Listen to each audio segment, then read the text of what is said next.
নমস্কার বন্ধুরা, লক্ষ্মী রসই জানাই আপনাদের অনেক অনেক স্বাগত। আপনারা সকলে কেমন আছেন? আশা করছি অনেক অনেক ভালো আছেন। আপনাদের আশীর্বাদ ও ভালোবাসায় আমরাও সকলে ভালো আছি। আর আমি আজকে চলে এসেছি আপনাদের সামনে নতুন আরও একটি রেসিপি নিয়ে। তো আজকের রেসিপিতে আছে লাউ শাক। তো চলুন এখান থেকে কিছু লাউ শাক কেটে নেওয়া যাক। তো দেখুন বন্ধুরা, কত সুন্দর লাউ শাক হয়েছে, আর লাউ পড়েছিল প্রচুর, কিন্তু লাউগুলো সব নষ্ট হয়ে যাচ্ছে। এই পোকা এসে আল দিয়ে যাচ্ছে আর এখান থেকে সব পচে যাচ্ছে। তাই মা বললো এটা কেটে রেখে দে, ডাল দিয়ে রান্না করে খাওয়া যাবে।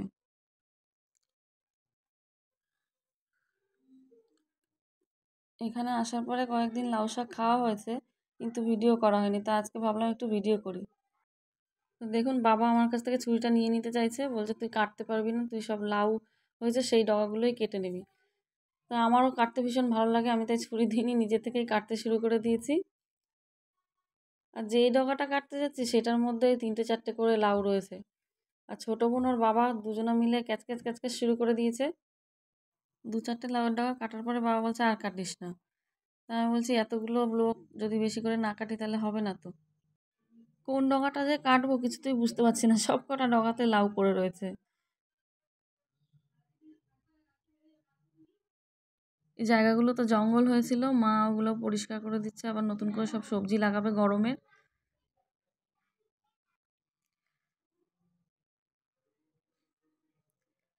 আমাদের বাড়িতে অনুষ্ঠান হয়েছিল, সেই অনুষ্ঠানে যত খাওয়া দাওয়ার পাতা নোংরা এগুলো সব এখানে ফেলেছে। তো মা দেখে বলছে ওগুলো পারাস না, তাহলে আবার স্নান করতে হবে। তার জন্য আমি একটু সাইড থেকে কেটে নিয়ে যাচ্ছি। আর ছোটো বোন বলছে যে সব লাউ ডগাগুলো কেটে নিয়েছে, মাচাটা একদম ফাঁকা করে দিয়েছি। তো দেখুন, এই যে আমার লাউ শাকগুলো কাটা হয়ে গেছে, এগুলো এখন কেটে তারপরে রান্নার জায়গায় যাব।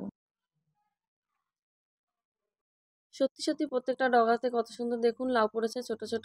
বাবা বলছে এগুলো প্রত্যেক কটা থাকতো, যদি পোকা হুল ফুটিয়ে না যেত তাহলে। তাই আজকে বাবা ওষুধ দিয়ে দেবে। তাহলে আসুন বন্ধুরা, আমি লাউ শাকগুলোকে কেটে নিই। আর লাউ শাক কাটার না একটা পদ্ধতি আছে।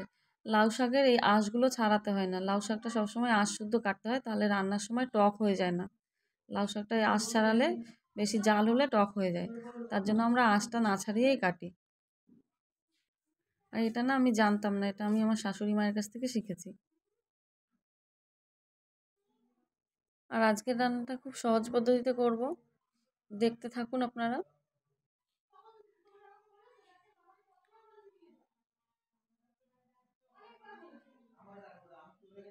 লাউ শাক আমার কাটা হয়ে গেছে, আমি এবার রান্নার জায়গায় চলে যাব।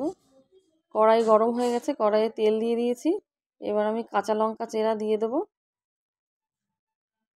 এটা একটু ভাজা ভাজা হয়ে গেছে, এবারে আলু দিয়ে দেবো।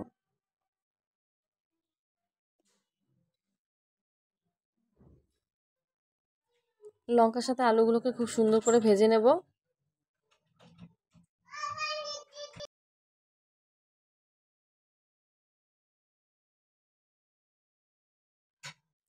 তো বন্ধুরা, আলু আমার ভালো করে ভাজা হয়ে গেছে, আমি এবার জল দিয়ে দেবো এর মধ্যে।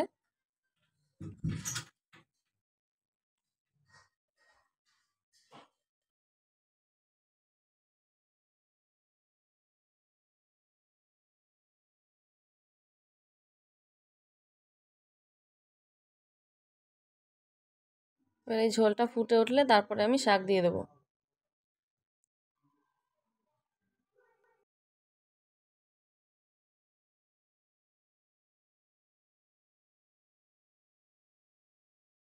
আজকে শাকটা আমি রান্না করব নিরামিষ বড়ি দিয়ে, খুব সিম্পলভাবেই করব।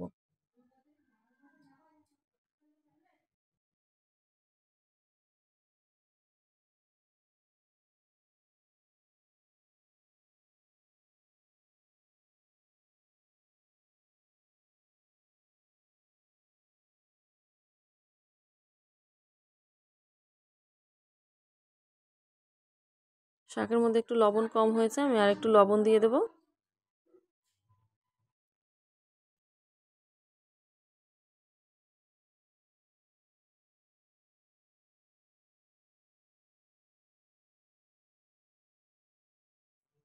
তো বন্ধুরা, শাক আমাদের হয়ে এসছে, আমি এবার ফোড়নের জন্য শাকটা নামিয়ে নেব।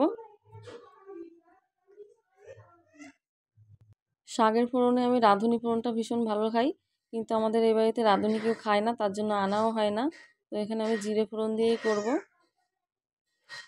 আর এবারে আমি বড়িগুলোকে ভেজে নেব, বড়িগুলোকে ভেজে ছড়িয়ে দেবো শাকের উপর থেকে।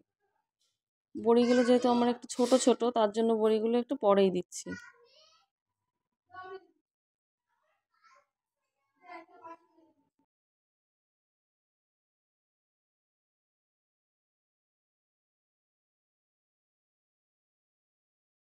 এবারে শাকের মধ্যে আমি আরেকটু হলুদ দিয়ে দিচ্ছি, আর এই হলুদটার উপরে ফোড়নের তেল তুলে দিয়ে দেবো। আর এর জন্য শাকটা খুব টেস্ট হবে।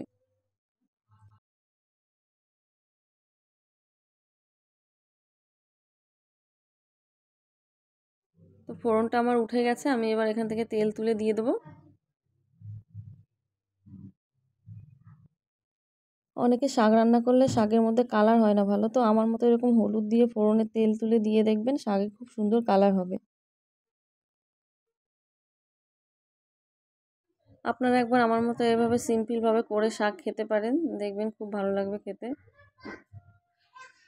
ভাত দিয়ে খেতে ভীষণ ভালো লাগে। তো এবার আমি ফোড়নটা দিয়ে দিচ্ছি। কড়াইটা এত গরম হয়ে গেছে যে আগুন ধরে গেছিলো তেলের মধ্যে।